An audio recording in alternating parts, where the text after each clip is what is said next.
de faire le travail qu'on leur demande de faire. Le député de Saint-Hyacinthe-Bagotte. Oui, merci, M. le Président. Attendez. Je voudrais d'abord spécifier que je souhaite partager mon temps d'intervention avec la députée de Saint-Jean.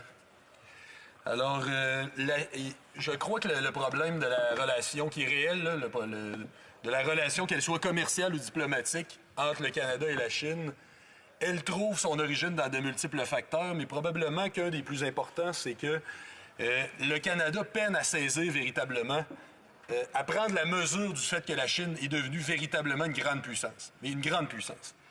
Puis je pense qu'il importe de bien comprendre le phénomène pour savoir d'où tout ça provient. Longtemps, par ailleurs, le projet national chinois, comme on l'appelait, consistait à transformer un empire en pays qui allait intégrer sans cesse davantage de régions périphériques. Ça, c'est historiquement. Ça causait des problèmes aux minorités, comme on le sait, mais il s'agissait d'enjeux essentiellement internes et l'ordre international n'était pas pour autant bousculé. La Chine, depuis qu'elle s'est ouverte au commerce international, on s'en souvient, dans les années 90 principalement, et ça a commencé dans les années 80, mais ça a connu un boom dans les années 90 et 2000, ça a connu une très forte croissance. Puis cette croissance-là s'est accompagnée d'un très, très gros rattrapage, puis d'une domination véritable, technique et technologique dans une partie de son industrie. Puis c'est là-dessus que c'est important de bien comprendre sur quoi elle repose, cette puissance chinoise. Le cas de la Chine il est assez particulier parce que la Chine, elle, dispose d'un immense réservoir de main-d'œuvre. Puis évidemment, une main-d'œuvre qui est bon marché. En raison de la pression démographique que vont exercer les populations rurales qui vont prendre maintenant, depuis plus de 20 ans, le chemin des villes. La politique de la Chine, ça a consisté essentiellement à attirer maximalement des investissements directs étrangers sur son territoire. Mais les usines qui sont construites sur le territoire chinois, elles servent dans une grande majorité à réexporter la production vers d'autres marchés comme les États-Unis, l'Europe, certains pays d'Asie. On assiste désormais aussi à l'émergence d'une classe moyenne chinoise qui est importante à l'échelle des pays occidentaux. On parle de probablement 250 millions de personnes. Donc c'est assez important, assez gigantesque. Mais il faut préciser quand même, souvent on montre la Chine comme étant tout simplement un exemple du succès de l'ouverture commerciale. Il faut quand même préciser que la politique d'attraction des investissements, cette politique agressive, où la Chine prend sa place dans le monde, elle a été largement planifiée par l'État chinois, par Pékin, qui établit un contrôle étroit des capitaux, qui leur permettent aussi d'orienter le taux de change pour éviter que ce dernier-là augmente. Puis ça, c'est un problème auquel, à l'échelle mondiale, il va d'ailleurs falloir un jour se pencher. Je fais une parenthèse. On a dissocié, après la Deuxième Guerre mondiale, le contrôle de la question monétaire de l'enjeu commercial. On en a fait deux enjeux séparés, avec des institutions distinctes pour les contrôler. Puis le grand économiste du 20e siècle, John Maynard Keynes, avait d'ailleurs mis en garde les autorités après la Seconde Guerre mondiale. L'histoire lui a donné raison, mais revenons-en pour l'instant à la Chine. La stratégie chinoise, elle a donc été toujours de conjuguer l'ouverture commerciale avec une intervention agressive de l'État. C'est une stratégie étatique qui est bien planifiée. Puis l'État chinois qui garde en grande partie le contrôle sur les investissements directs étrangers sur son territoire.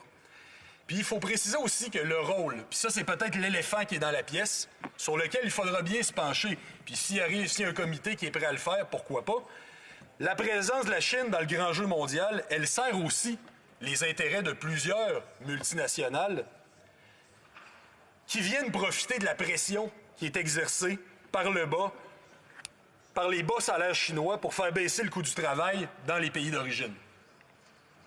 La Chine offre aussi de belles occasions à ces multinationales-là pour aller délocaliser sur son territoire. Les fameux produits Made in China. Je ne serais d'ailleurs pas surpris que si on allait à la boutique du Parlement, on tomberait sur une grande quantité de produits Made in China. Puis ça touche d'ailleurs tous les secteurs d'activité. Qu'il s'agisse de la grande distribution, pensons à Walmart, ou des entreprises du secteur des biotechnologies. La Chine accumule de fait les techniques et les technologies à travers l'acquisition de licences par les entreprises chinoises, mais aussi par des investissements massifs dans des pays où se trouvent les ressources naturelles, comme par exemple les terres rares. Dans le domaine technologique, d'ailleurs, la balance commerciale des États-Unis avec la Chine, elle est négative depuis 2007, plus de 10 ans. Signe de sa puissance régionale, d'ailleurs. Rappelons-nous de l'échec du sommet du G7 à la Malbaie en 2018. Or, la même fin de semaine, l'Organisation de coopération de Shanghai était couronnée de succès dans son sommet, dans sa réunion à Qingdao en Chine. On y a notamment décidé de mettre en place des instruments communs. Puis le président chinois va alors multiplier les annonces.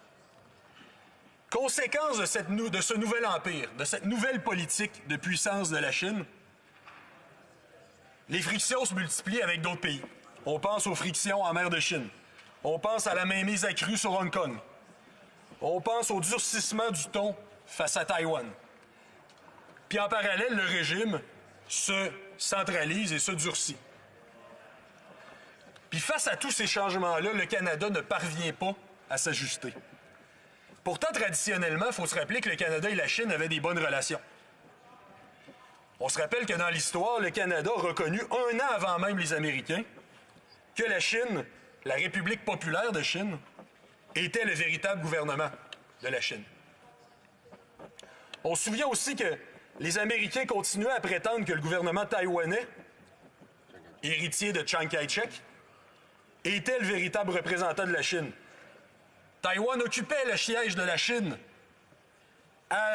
au Conseil de sécurité de l'ONU jusqu'en 1971. Puis il y a tout juste 2 ans, les relations étaient encore assez bonnes. Rappelons-nous que lors de la visite du premier ministre en 2017, les médias chinois avaient donné un surnom affectueux au premier ministre. Il était même à l'époque question d'entreprendre un accord de libre-échange entre le Canada et la Chine. Ça n'aurait pas été une bonne idée. Nous, du Bloc québécois, on aurait voté contre. Mais c'est quand même un bon indicateur que les relations étaient loin d'être mauvaises à ce moment-là. Depuis, le Canada a cumulé maladresse, gaffe et indécision. Puis les relations se sont envenimées. Les relations, elles sont maintenant glaciales. La Chine a adopté, comme on le sait, une série de mesures de rétorsion suite à l'arrestation de Meng Wanzhou. La Chine a bloqué les importations de canola canadien.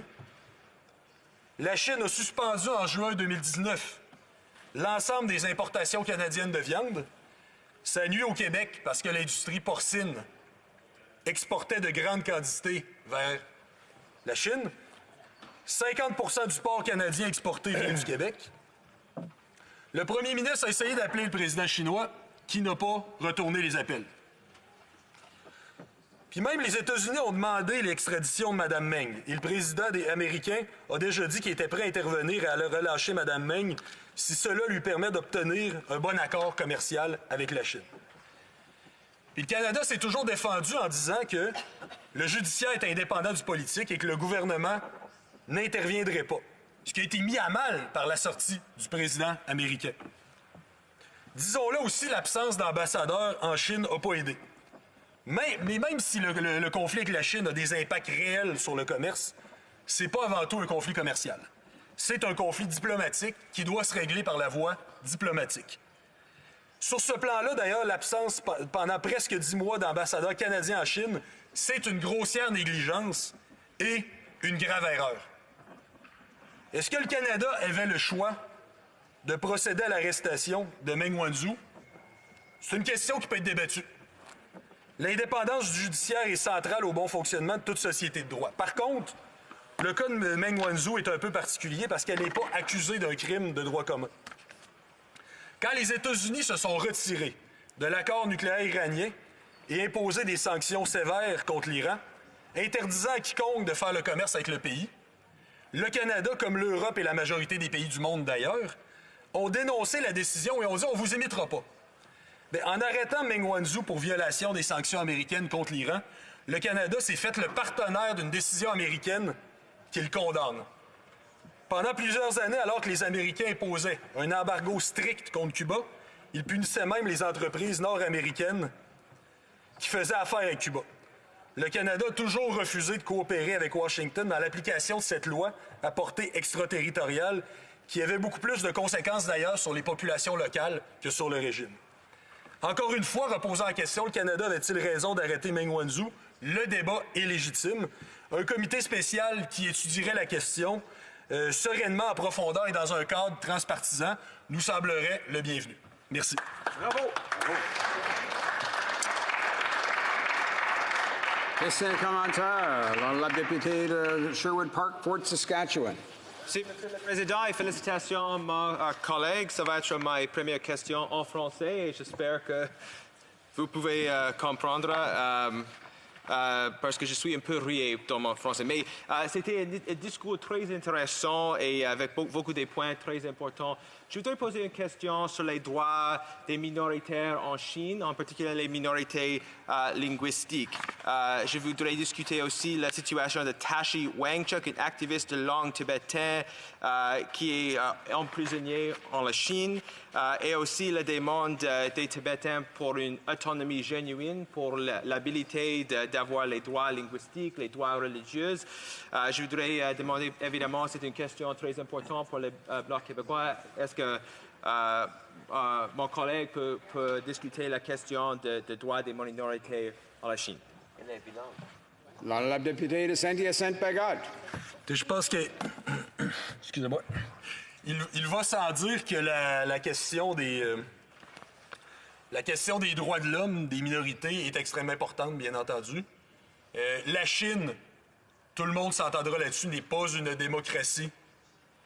Ça, c'est pas un débat pour personne. Je pense que c'est clair pour tout le monde. C'est sans équivoque. C'est indiscutable. Maintenant, est-ce que, pour autant, nos populations à nous doivent être victimes de mauvaises relations commerciales avec ce pays-là? La réponse est bien entendu non. S'il y a des violations, et il y en a, des droits de l'homme, il faut bien entendu les dénoncer. Par contre, l'approche du boycott n'a jamais fait ses preuves dans l'histoire. Que l'on prenne l'embargo contre Cuba, on a même renforcé le régime plutôt qu'on ne l'a affecté. Donc, l'approche du boycott n'est jamais bonne. On a même puni, quand il y a eu le boycott contre l'Irak également, il y avait des enfants qui mouraient à tous les mois de ça. L'approche du boycott n'est pas positive en soi. Elle n'a jamais fait ses preuves. Elle n'a jamais fonctionné. Non seulement on punirait, dans le cas d'une hyperpuissance comme la Chine, non seulement on punirait leur population, on punirait la nôtre en même temps. Et puis, si on veut véritablement montrer l'exemple en termes de rapport avec les dictatures, il faut aussi se pencher dans ce cas-là sur les ventes d'armes qu'on fait à l'Arabie saoudite. Je vous remercie. Question et commentaire. L'honorable secrétaire parlementaire, le leader du gouvernement à la Chambre. Merci, Monsieur le Président. J'ai écouté avec beaucoup d'attention le discours de notre collègue. Je veux juste m'assurer d'avoir bien compris. Quand il s'agit de la question des détenus et de Mme Meng qui est détenue, je ne sais pas quelle est la position du Bloc québécois là-dessus. Est-ce que le Bloc pense que nous ne devrions pas avoir détenu Mme Wang? Quelle est la position du Bloc? Nous pensons bien simplement que c'est un débat qui est légitime et que si, dans ce type de cas-là, un comité peut se pencher plus largement sur les relations Canada-Chine, ça sera le bienvenu. Question et commentaire. The honorable member for Mission Matsqui, Fraser Canyon. National Bank financial analyst Peter. Un analyste de la Banque nationale en 2016 a dit que les acheteurs de maisons en Chine occupaient 33% de tout le volume des logements du marché de Vancouver et 14% des achats qui avaient été faits à Toronto en 2015. Le Bloc québécois voit-il d'un bon œil cette participation chinoise? Est-ce qu'il serait prêt à la même participation à Montréal? Est-ce que les Chinois devraient être si impliqués dans le monde du marché immobilier au Canada? Excusez-moi, il fallait que j'attende la fin de la traduction simultanée. Bien, écoutez, comme vous savez, de façon générale, nous sommes un parti éminemment favorable au nationalisme économique. Donc, autant que possible, on peut défendre nos marchés, nos producteurs, nos entrepreneurs à nous. Le plus, on le fera. Donc, sur cette question en particulier, c'est une question fort intéressante sur laquelle il nous fera grand plaisir de se pencher. Je vous remercie de nous avoir donné l'idée. Puis je pense que mes collègues et moi, tout le monde trouve ça bien intéressant. Ça va nous faire grand plaisir d'en discuter. On a justement un caucus demain matin. Merci beaucoup.